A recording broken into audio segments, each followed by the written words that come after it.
девчонки, все, кто вяжет по моим мастер-классам, если у вас уже есть готовое изделие, либо вы в процессе создания, хочу предложить вам такую идею. Вы скидываете свои фотографии в изделиях, которые связаны по моим мастер-классам, и когда наберется достаточно большое количество фотографий, я создам видео из ваших фотографий с вашими работами и выложу сюда отдельным видео. Мне кажется, это будет очень классно, поэтому если у вас есть такое желание, можете присылать фото готовых работ мне в Инстаграм, либо ВКонтакте. Название страничек есть у меня в описании к видео. Также отдельную благодарность хочу выразить всем тем, кто присылает донаты на развитие моего канала. Это добровольные и безвозмездные пожертвования. Сейчас во времена отсутствия монетизации меня это очень сильно вдохновляет. Все эти сердечки адресованы вам, спасибо вам большое. Ну а мы приступаем к видео. Всем привет! Сегодня свяжем вот такую чудесную кофточку, которая состоит из веерочков. Вяжется она максимально просто. Она состоит из прямоугольников. Вот это наша передняя часть, наш прямоугольничек, и два рукава, связанные по кругу. А еще представьте, какой классный комплект получится, если связать к этой кофточке юбочку. Можно коротенькую, среднюю, длинную. По такому же типу можно связать платье.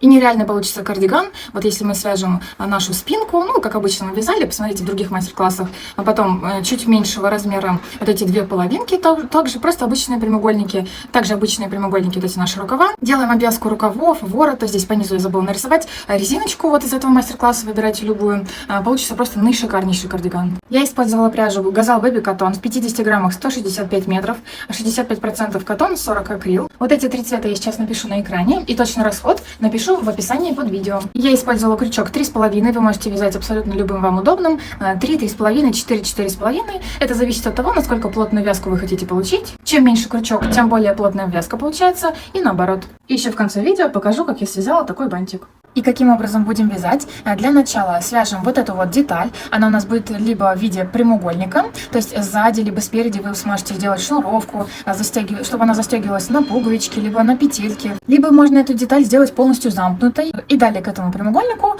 просто пришьем вот здесь под подмышками. Также два прямоугольника вот таких рукава, но их мы будем вязать по кругу. Здесь, в принципе, нет смысла вязать прямоугольники, потом их соединять по шву. Поэтому, если вы хотите вот эту часть, вот эту деталь вязать по кругу, будете ориентироваться на рукава. И учтите тот момент, что при таком способе присоединения рукавов к нашему телу кофточки не стоит делать вот эти рукава достаточно узкими, потому что при пришивании рукавов к прямоугольнику у вас здесь останется достаточно маленькое место для пришивания, и это, в принципе, будет выглядеть не очень красиво, то есть у вас вот это место будет прям буквально под подмышкой спрятано, и все, то есть, ну, даже вот так, наверное. Это, мне кажется, не очень хорошо будет выглядеть, поэтому рукава должны быть как можно шире. Как понять, какое количество петель нужно набрать на воздушную цепочку для нашего прямоугольника? Вы просто свяжите небольшой образец, если вы не умеете это примерно на глаз набирать. Ну вот, например, 3 веерочка и вот максимум, наверное, раз-два ряда. И далее вот этот образец поместите в самое объемное место у вас на теле, это, скорее всего, у нас грудь, как обычно. И посчитайте, какое количество вот этих образцов вмещается в ваш объем груди, и такое количество петель набирайте. Смотрите, наш узор имеет раппорт, то есть это начало и конец узора. Он составляет 6 воздушных петель, поэтому, когда вы будете набирать цепочку из воздушных петель изначально, она должна у вас быть кратно 6, то есть любое количество петель кратно 6 плюс 1 петля и плюс 1 петля подъема. Я для своего прямоугольника набирала 168 петель, это кратно 6, плюс 1 петлю и плюс 1 петля подъема на следующий ряд. Сейчас вы разберетесь, ничего сложного. Сейчас я вам покажу пример на небольшом отрезке, просто чтобы вы поняли, как вяжется этот узор. На свой пример я набираю 18 воздушных петель, они кратно 6, плюс 1 петля и плюс 1 петля подъема. Итого я набираю 20 воздушных петель. Делаем закрепительную петельку, как обычно, и набираем цепочку. Далее разворачиваем чуть-чуть на бочок и будем сейчас первый ряд провязывать столбики без накида за вот эти задние перемычки. Так, со второй перемычки от крючка, как обычно, провязываем первый столбик без накида. Первую петельку можно отметить. Далее следующая перемычка, провязываем столбик без накида. И так провязываем до конца ряда. Провязываем последнюю перемычку, столбик без накида. Делаем одну воздушную петельку подъема, разворачиваем вязание всегда в одну и ту же сторону, либо так, либо вот так, чтобы у нас край был ровный. Далее во вторую петельку от крючка, первая, вторая, вот она в уголочке, провязываем просто столбик без накида. И вот также эту первую петельку можно отметить маркером. И начинаем провязывать веерочки. В третью свободную петельку провязываем пучок из 5 столбиков с одним накидом. Первая петля свободная, вторая, вот третья. В нее провязываем, делаем накид. Первый столбик с накидом, накид. Второй, накид. Третий, накид. Четвертый, накид. Пятый. И закрепляем веерочек столбиком без накида также в третью свободную петельку от нашего пучка. Вот первая свободная, вторая, третья. Просто столбик без накида. Вот такой веерок получился. Далее отсюда сразу же делаем следующий веерочек. Делаем накид в третью петельку. Вяжем пучок. Раз, два, третья. Первый. Второй. Третий. Четвертый. Пятый. Закрепляем веерочек с столбиком без накида в третью петельку. Раз, два, третья свободная петелька. Закрепили. Таким образом провязываем до конца ряда. Когда подошли к концу ряда, если вы все правильно рассчитали, у вас должно остаться 6 воздушных петель свободных. Вот смотрите, маркером отмечено первая, вторая, третья, четвертая, пятая, шестая. И как раз сюда мы должны уложить самый последний веерочек. Провязываем веер, как обычно. Закрепляем столбиком без накида в третью петельку. Считать нет смысла, вот она у нас отмечена маркером как раз. Также провязываем столбик без накида. Но не до конца, вытаскиваем нить и сразу же делаем смену нити. Если вы также вяжете разными цветами, как и я, через 2 петельки на крючке провязываем новый цвет нити. Зеленую нить можно обрезать и закрепить на узелок. Далее здесь у нас сейчас будет половина веерочка, то есть у нас будет чередоваться ряд. Смотрите, вот здесь целый веерок заканчивается, потом половина веерочка, вот здесь целый веерочек, половина веерочка. Делаем 3 воздушные петли. Раз, два, три. Разворачиваем. Это у нас имитация первого столбика от нашего веерочка. И вот сюда же, вот смотрите, самая первая петелька. Это у нас получается раз, два, три, четвертая петля. А в нее провязываем еще 2 столбика с одним накидом. Накид. Первая петелька. Накид. Вторая. Всего получилось 3 столбика, это у нас половина веерочка. И подсоединяемся в самую вершинку нашего веерочка. Раз, два, в третью петельку. В принципе, потом, когда вы будете вязать уже это полотно, не надо будет высчитывать, это уже прям будет видно, уже автоматически вы будете понимать, что вот это середина. Подсоединяемся столбиком без накида в самую верхушку веерочка. Далее будет очень просто. До конца ряда провязываем веерочки вот в этот промежуток между веерочками предыдущего ряда. Провязываем в нее пучок из 5 столбиков с одним накидом. Подсоединяем веерочек также в третью петельку, то есть в самую вершинку веерочка предыдущего ряда, также столбиком без накида. Далее вяжем следующий веерочек, подсоединяемся вот в это место, вот прям ровно посерединке между вот этими веерочками. Подсоединяемся столбиком без накида.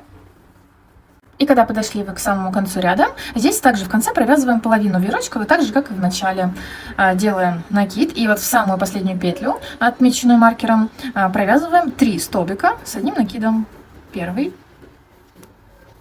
второй и третий столбик не до конца. Если вы также вяжете, как я, разными цветами, через 2 последние петельки на крючке, провязываем новый цвет, продеваем новый цвет нити. Так. Можно закрепить на узелок, чтобы это все не развязалось. Делаем одну воздушную петлю подъема на следующий ряд, разворачиваем вязание. В вторую петельку от крючка провязываем просто столбик без накида. Отмечаем ее маркером. И опять начинаем вязать наши веерочки. Вот в промежуток между вот этим веерочком, верхушками, провязываем новый веер. Делаем накид, раз, два, вот в третью петельку от крючка провязываем пучок. Закрепляем веерочек, как обычно, в верхушку веерочка предыдущего ряда. И отсюда опять вяжем новый веер. В конце ряда провязываем целый веерочек, так же, как и в начале. То есть вот в последнюю вот такую ложбинку провязываем последний веерочек. И, как обычно, пропускаем 2 петельки и вяжем вот в третью. Она вот как бы в самом уголочке находится. Также не до конца. Я делаю смену нити. Через 2 петельки на крючке подсоединяем новый цвет нити. Сейчас у нас будет опять половина веерочка. Делаем 3 воздушные петли. Раз, два, три. Разворачиваем. В четвертую петельку, как мы уже вязали вот этот второй ряд, провязываем опять 2 столбика с одним накидом. Подсоединяемся в самую верхушку веерочка. И опять продолжаем вязать веерочки. И таким образом мы чередуем всего лишь 2 ряда. Первый, второй, первый, второй. И таким образом привяжите нужное количество рядов в высоту для вашего прямоугольника. Примеряйте все это перед зеркалом. Я провязала 40 вот таких вот веерочков. Посмотрите, как я сочетала цвета. То есть, если бы я чередовала каждый раз вот эти мои 3 цвета, то вот эти оранжевые пучки были бы вот в шахматном порядке. А мне это не захотелось. Мне захотелось, чтобы они были друг над другом. Также обратите внимание, что при поворотном вязании у нас чередуется лицевая и изнаночная сторона веерочков, так как мы вяжем вот поворотными рядами туда-сюда. Поэтому, смотрите, вот это лицевая сторона, вот этот ряд изнаночная, лицевая, изнаночная. Размер моего прямоугольника получился 76 сантиметров в длину и 30 сантиметров в высоту. Если вы даже набирали точно такое же количество петель, как и я, не значит, что у вас получатся точно такие же размеры, просто потому, что у нас разная с вами плотность вязания. С обоих сторон у нас будут вот такие хвостики, прям по всей длине. Это я уже просто обработала. Вот смотрите, на узелочке завязала и обрезала все хвостики.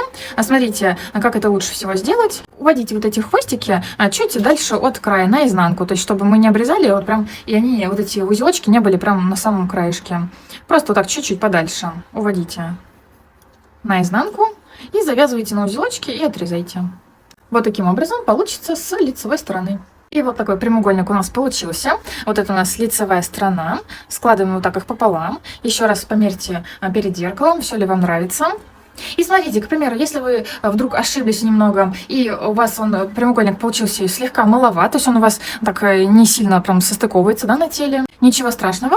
В принципе, можно здесь по краям добрать нужное количество рядов столбиками без накида, либо столбиками с одним накидом, полустолбика, как хотите. Также добрать ширину прямоугольника можно, провязав несколько рядов перпендикулярно вот этим нашим веерочкам. Также поворотными рядами с обеих сторон. В принципе, это будет хорошо смотреться. Вроде, когда примеряла вот этот свой прямоугольник на себя, все хорошо было, да, он так прям нормально в обтяжку был. А сейчас смотрю, что-то он мне чуть-чуть не хватает, прям сильно в обтяжку нужно его вот так натягивать, чтобы он вот так сомкнулся. Поэтому, скорее всего, я сейчас вот провяжу несколько рядов поворотными рядами перпендикулярно вот этим нашим веерочкам. Также, если вы, к примеру, хотите сделать его на шнуровке, либо на пуговичках, тут обвязываем вот эти края, вот как в этих мастер-классах. Мы с вами уже вязали и со шнуровкой изделия, и с пуговичками, чтобы мне не повторять одно и то же. Вот ориентируйтесь на вот эти мастер-классы. Сейчас я буду вязать вот эту недостающую ширину своего прямоугольника, перпендикулярно вот этим своим веерочком. Смотрите, первый ряд, в принципе, можно провязать просто столбики без накида, так как, видите, у нас здесь такие непонятно куда втыкать будет крючок для того, чтобы провязать веерочек. Поэтому, я думаю, лучше выровнять первый ряд. Продеваем крючок в самый уголочек, продеваем нить, закрепительная петелька. И вот провязываем прям вот в какие места получится, чтобы это красиво было. Ряд столбиков без накида. Не стягивайте, чтобы край был красивый. Вот сделали обвязку. И вот прямо отсюда делаем воздушную петельку, разворачиваем вязание и провязываем, как обычно, наши веерочки. Со второй петельки от крючка делаем просто столбик без накида и провязываем веерочки до конца ряда. И в конце ряда постарайтесь уложить вот этот веерочек, чтобы он был цельный, чтобы было красивое окончание края. Возможно, вот эти два предпоследних провяжите не в третью петельку, а вот во вторую, да, когда вот мы закрепляем веерочки. Либо вот в самый последний не из 5 столбиков с одним накидом, а из 4, чтобы он был маленький, и чтобы он вот вписался. Вот я так и сделала, провязала 4 столбика с одним накидом, веерочек, и вот подсоединяю в самую угловую петельку. Делаю смену нити и провязываю все абсолютно идентично, так как мы и провязывали здесь. И вот что у меня получилось. Я провязала по 2 ряда веерочков с этой стороны. Здесь я начала с зеленого, здесь с коричневого, так чтобы при стыковке не было толстой полосы одного цвета. И что-то мне разонравилась идея пришивания вот таких вот крючков. Не знаю пока, каким образом я хочу, чтобы это все застегивалось. Вернусь к этому моменту чуть-чуть попозже, подумаю. Ну а пока займемся рукавами. Как я вам уже сказала ранее, мы их будем вязать по кругу. Для кругового вязания нам нужно набирать на воздушную цепочку количество петель кратно 6. Просто без всяких дополнительных петель. Просто набираем кратно 6. Я сейчас вам покажу на примере 5 веерочков. 5 умножаем на 6. Я набираю 30 воздушных петель. И здесь точно так же вяжем первый ряд, просто столбики без накида за вот эти задние перемычки. Переворачиваем чуть-чуть со второй перемычки от крючка. Провязываем просто столбики без накида. И сейчас нам нужно замкнуть в круг. Вот таким образом, смотрите, чтобы не перевернулась ваша косичка. Подсоединяемся соединительным столбиком в эту петельку, которую мы отметили маркером. Продеваем крючок. и вытаскиваем рабочую нить. Просто соединительный столбик. Потом вот эту вот часть, которая не сходится, просто сошьем ниткой. Поэтому этот хвостик можно оставить чуть-чуть подлиннее. Делаем одну воздушную петлю подъема на следующий ряд. Во вторую петельку от крючка провязываем просто столбик без накида. И начинаем провязывать, как обычно, наши веерочки. Делаем накид, провязываем пучок из 5 столбиков с одним накидом в третью петельку. Раз, два, третья свободная петелька. Провязываем 5 столбиков с накидом. Как обычно, закрепляем веерочек также в третью петельку столбиком без накида. Все, и таким образом продолжаем вязать до конца ряда. И в конце ряда провязываем самый последний веерочек. Делаем накид, как обычно, раз-два, в третью петельку пучок. И смотрите, мы должны подсоединиться в третью петельку, как обычно. Смотрите, вот у нас осталось 2 петли. Первая, вторая. И вот она, третья. И я сейчас буду делать сразу же смену нити. Продеваю крючок. И сразу же вывожу новую нить. Таким способом, соединительным столбиком. Коричневую нить обрезаем. А далее, смотрите, провязываем столбик без накида в следующую петельку. Вот она. И отсюда начинаем вязать половину веерочка. Делаем 2 петли подъема. Раз, два. Делаем накид и в эту же петлю провязываем еще 2 столбика с одним накидом. Первый накид, сюда же. Второй. И вот как бы получился пучок из 3 столбиков с одним накидом. И подсоединяем в самую вершинку веерочка. Вот сюда. Это получается, как обычно, раз, два, третья петелька. Столбиком без накида. Далее вяжем, как обычно, наши веерочки. И когда подошли к концу ряда, провязываем вторую половинку веерочка. Делаем накид. И вот прям в самую вот эту петельку, откуда мы провязывали наши столбики, прям вот сюда провязываем 3 столбика с одним накидом. Соединяемся соединительным столбиком в вторую петельку вот изначально набранной косички из 2 воздушных петелек. Не до конца будет смена нити. Таким образом продеваем новую нить соединительным столбиком. И сразу же отсюда начинаем вязать новый ряд веерочков, целый веерок. Делаем накид и вот в третью петельку между веерочками предыдущего ряда провязываем новый веер. Таким образом провязываем до конца ряда. В конце ряда, как обычно, подсоединяемся в третью петлю. Раз, два, третья. И вот в следующую петельку проводим крючок и продеваем новый цвет нити. Таким образом. Сейчас будем опять вязать половину нашего веерочка. В эту же петельку провязываем столбик без накида. Делаем 2 воздушные петли. И в эту же петельку 2 столбика с накидом. Подсоединяем, как обычно. И таким образом вяжем до конца ряда. В конце ряда делаем то же самое, как мы делали здесь, когда у нас были половинки веерочка. Вот в самую петельку, откуда мы провязывали столбики с накидом в начале ряда, сюда же привязываем 3 столбика с одним накидом. Соединительной петелькой в вторую петельку изначально набранной косички. Не до конца продеваем новый цвет нити. И все таким образом мы чередуем 2 ряда. Вы знаете, как начинать с половинки веерочка и с цельного веерочка. Вяжете такое количество рядов, какое вы хотите, чтобы у вас была длина рукава. При круговом вязании все веерочки обращены к нам лицевой стороной. Вот смотрите, как получилось. Вот это у нас изнаночная. Также вероятно, что у вас вот этот шовчик будет уходить чуть-чуть в сторону. Вот у меня чуть-чуть он вправо уходит, хотя вот это основное вязание смотрит ровно. Ничего страшного, в принципе, вот этот шовчик у нас будет как бы внизу, под рукой, и его будет не видно. На свои рукава изначально я набирала цепочку из 120 воздушных петель. И всего в высоту я провязала 42 веерочка. Размер моего рукава получился 32 сантиметра на 25. Как я и сказала ранее, вот это место просто прошейте так, чтобы здесь был ровный край. Вот таким образом. И вот когда вы вяжете рукав, примеряйте периодически на себя, то есть вот эту часть тоже примерьте на себя, вот как-нибудь закрепите здесь, можно также на временную шнуровку, так чтобы у вас он не спадал с тела. Примеряйте вот этот рукав, то есть прикладывайте примерно вот сюда, к этому месту. Смотрите, нравится ли вам длина рукава. Также, чтобы понять, как это будет смотреться, можно придумать на конце вот такую вот шнуровку. Просто пряжу продевайте змейкой по краю и затягивайте. И сейчас уже можно заняться пришиванием рукавов. А сейчас ровно складываем наш прямоугольник пополам, так чтобы вот это вырез был ровно пополам. Находим ровно середину вот этих вот краев, отмечаем их маркером. И пока что для примерки советую вам просто наметать, посмотреть, как это все будет смотреться. То есть, смотрите, прикладываем рукава. То есть вот этот наш шовчик, да, где мы соединяли веерочки. Прикладываем вот к этому месту, отмеченным маркером.